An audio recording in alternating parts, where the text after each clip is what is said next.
സിപിഐഎമ്മിന്റെ രാഷ്ട്രീയ പ്രമേയത്തിന് പാർട്ടി കോൺഗ്രസിൽ അംഗീകാരം. മോദി സർക്കാർ നവഫാഷിസ്റ്റ് പ്രവണതയുള്ളതാണെന്ന് പാർട്ടി നിലപാടിൽ മാറ്റമില്ല. ബിജെപിയെ തോൽപ്പിക്കാനുള്ള തെരഞ്ഞെടുപ്പ് സഖ്യം മാത്രം മതി കോൺഗ്രസുമായി എന്ന നിലപാടും പാർട്ടി കോൺഗ്രസ് അംഗീകരിച്ചു.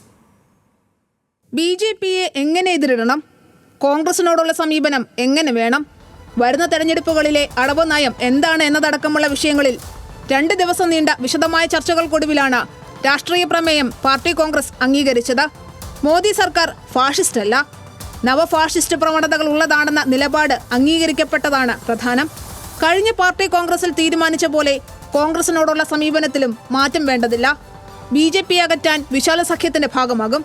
അതേസമയത്ത് തന്നെ സ്വന്തം നിലയ്ക്ക് പാർട്ടിയെ ശക്തിപ്പെടുത്താനുള്ള വഴി തേടും. കേരളത്തിൽ പിണറായി സർക്കാർ സ്വകാര്യ സർവകലാശാലകൾക്ക് അനുമതി നൽകിയതിനെയും വിമർശനങ്ങളില്ലാതെ പാർട്ടി കോൺഗ്രസ് അംഗീകരിച്ചു. സ്വകാര്യ സർവകലാശാലകളിൽ വിദ്യാർത്ഥി സംഘടനാ സ്വാതന്ത്ര്യമുണ്ടാകും.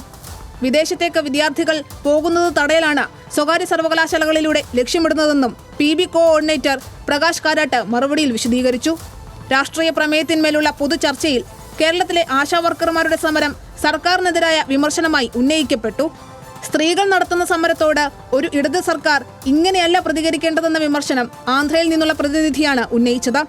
കേരളമാണ് ഏറ്റവും കൂടുതൽ ഓണറേറിയം നൽകുന്നതെന്നും സെക്രട്ടേറിയറ്റിന് മുന്നിലെ സമരം രാഷ്ട്രീയ മുതലെടുപ്പിന് വേണ്ടിയാണെന്നും കേരളത്തിൽ നിന്നുള്ള പ്രതിനിധി TN സീമ മറുപടി നൽകി.